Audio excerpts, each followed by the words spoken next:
சிலருக்கு ஜெபிக்க டைம் தருவார், சிலருக்கு டைம் தர மாட்டார். ஆண்டவர் குறிச்சிட்டா அதுக்கு ஆண்டவர் நமக்கு ஜெபிக்க டைம் தர மாட்டார். அல்லேலூயா. இல்லை கொஞ்சம் ஆண்டவர் டைம் கொடுத்துருந்தா நம்ம ஜெபம் பண்ணி போராடிக்கலாமே, போராடணும்னு தெரிஞ்சுதான் ஆண்டவர் சும்மா இருக்கிறாரு, டைம் தர மாட்டார்.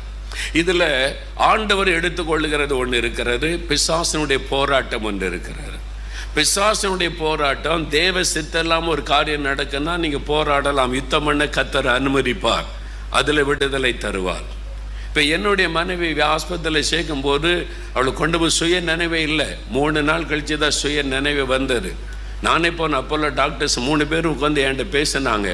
அவங்க பேசும்போது அவங்க வார்த்தையிலே எனக்கு தெரிஞ்சிட்டு பெரிய ராங் என்று சொல்லி அவங்க சொல்லிட்டாங்க, 2 நாள் கழிச்சு தான் எங்களால் சொல்ல முடியும் அப்படின்ற மாதிரி பேசினாங்க. நாங்கள் இதனுடைய காரியத்தை நாங்கள் மெட்ராஸ்க்கு அனுப்பியிருக்கிறோம், அதெல்லாம் டெஸ்ட் வந்த பிறகு தான் சொல்ல முடியும்